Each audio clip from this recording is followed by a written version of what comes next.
এবার আসছে মঞ্চে আমাদের পরবর্তী প্রতিযোগী সালমান রাজ।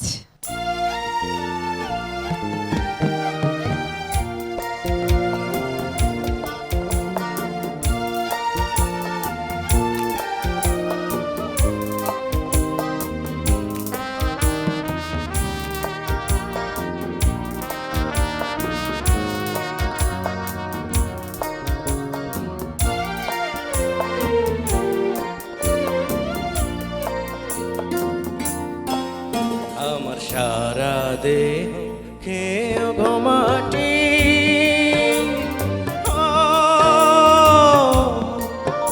এই চোখ দুটো মাটি খেয়েও না,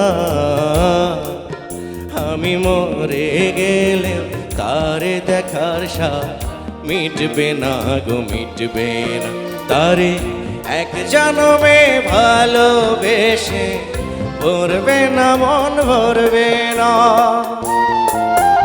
আমার সারা দেহ খেয়ে গো মাটি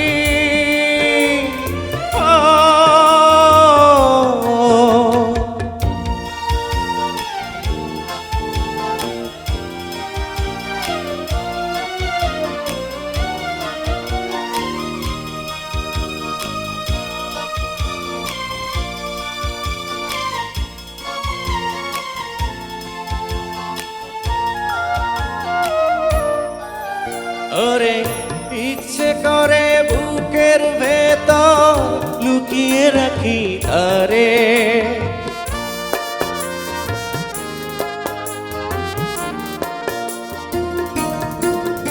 ওরে ইচ্ছে করে বুকের ভেতর লুকিয়ে রাখি তারে, যেন না পারে সে যেতে আমায় কোনোদিনও ছেড়ে।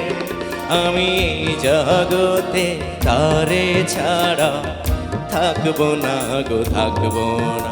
তারে এক জন্মে ভালোবেসে ভরবে না মন, ভরবে না। আমার সারা দেহ খেয়ে গো মাটি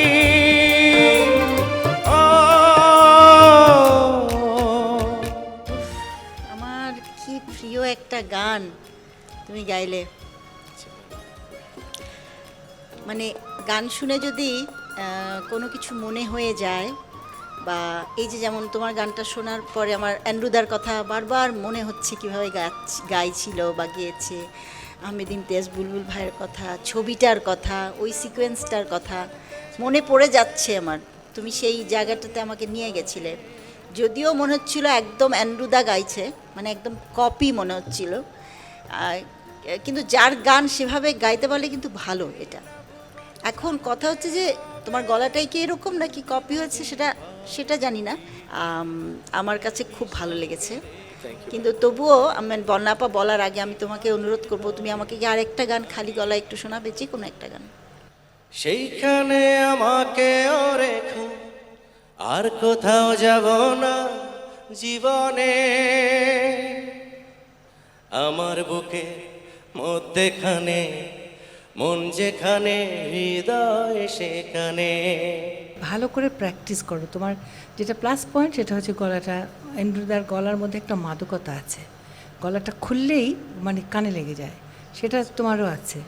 কাজে তুমি এখন এটাকে যদি কাজে লাগাতে পারো ভালো হবে। অনেক অনেক অনেক প্র্যাকটিস করা দরকার তোমার। কিন্তু এখন দেখার বিষয় আর কি, অনেকজন আছে তো তোমার, এই যে একটু ছিলে একটু খুলে খুলে গেছে, এটাকে কতটুকু আমরা রিপেয়ার করতে পারবো বা তুমি পারবে, সেটা আমরা একটু, আমি তো ওয়েটিংয়ে রাখবো তোমাকে।